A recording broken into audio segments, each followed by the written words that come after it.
There are 11 essential accessories you must bring with you on your first camping trip. But the problem is, none of these things come with your small camper when you buy it. And many of these things are critical for you to be able to effectively use your camper. And even more importantly, for your safety. First, let's start with the must-have accessories that you need to unhitch your camper once you get to your campsite. And then I'm going to share with you the things you need to connect to hookups, followed by the accessory you need to help prevent somebody from stealing your camper.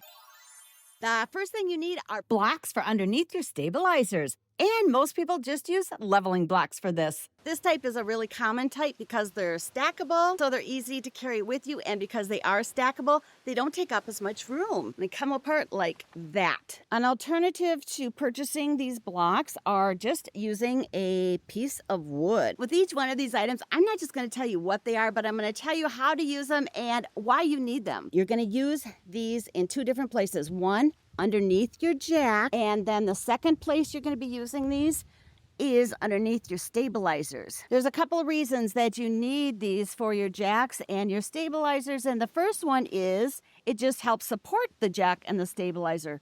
But the second reason that you need these is because it helps prevent your jack and your stabilizers from sinking into the ground.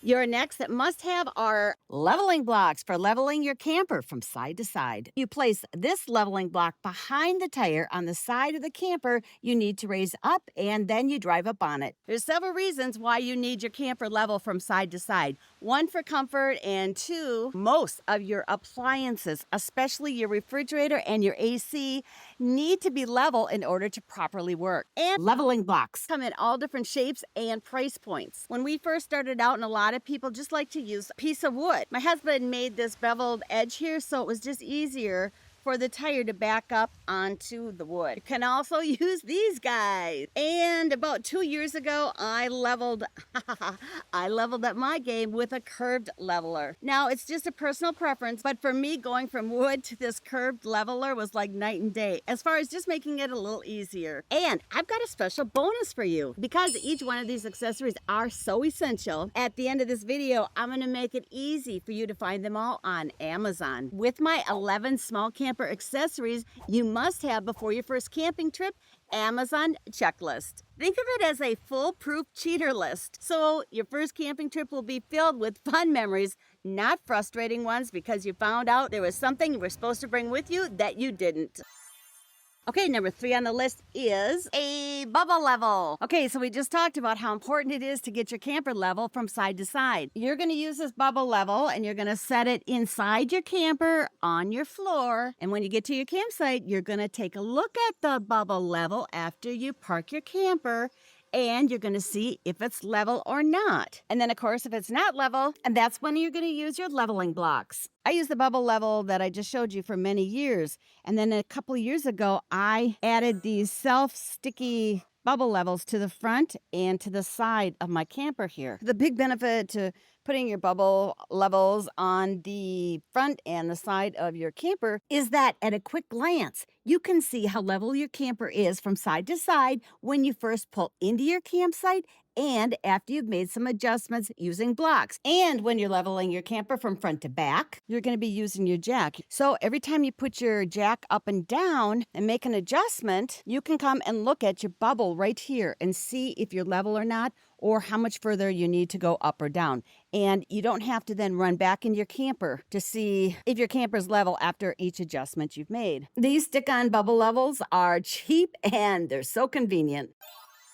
Number 4 on the list are wheel chocks. Wheel chocks are going to help prevent your camper from rolling away. If your camper is levelly parked like mine is, you're going to put one of the chocks in front and one of the chocks in back on a single wheel. However, if your camper is on a downhill grade, you're going to place a chock in front of both of the tires. Or if you're on an uphill grade, you're going to place your chocks behind the tires. Now, we're going to talk about the accessories you need to connect to hookups.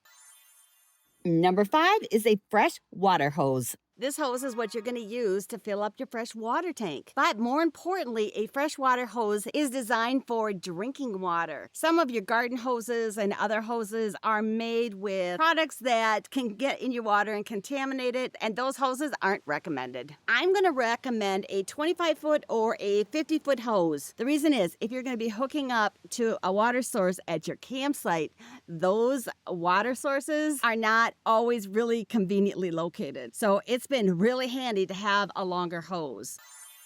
Number 6 on your small camper must-have accessory checklist is a power cord. Obviously, you're going to need a power cord if you want to hook up to electric hookups so that you have power in your camper to run your appliances or anything else. This is the cord that you're going to plug into your camper, and it's got a special connector for you to connect it to your camper into the electric box at your campsite.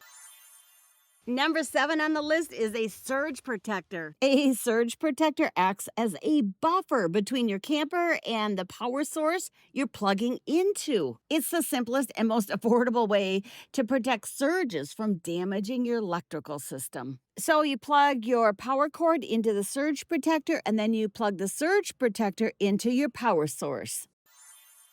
Your next must-have accessory is a sewer hose. And this is what you're going to use to empty your black tank. One end of the hose connects to your black tank, and then the other end of the hose connects to, well, where you're going to dump your waste.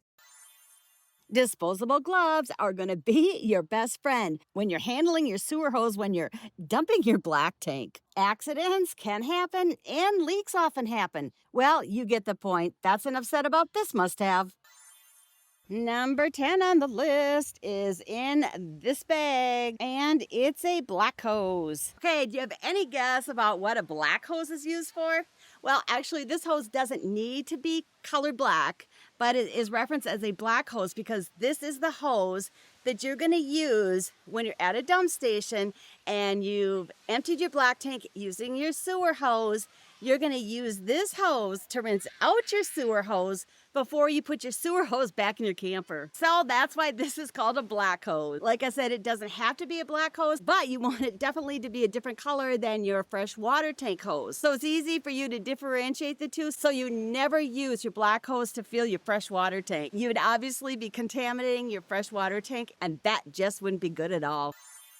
The next thing on your must-have accessories checklist is a special lock that'll help prevent somebody from stealing your camper. As you can see right now, I don't have a lock on my camper. That makes it super easy for someone to back up, hitch up my camper to their vehicle, and drive off with my camper. I can't even tell you how devastated I would be if that happened. And when it comes to these kind of locks, it's worth paying more. It's worth the investment. It's just worth peace of mind to buy the right one, or one that's going to make somebody think twice about trying to steal your camper. Early on, when I first bought my camper, I knew I needed a lock, but I went on Amazon and I bought a fairly cheap one, but it was a really popular one on Amazon. So I thought I was in good hands. But then I saw a video by the locksmith lawyer. I was absolutely stunned at how quickly somebody could break into that lock I was using previously. That's why I now recommend and use this. This is the Fort Knox lock. It is heavy duty.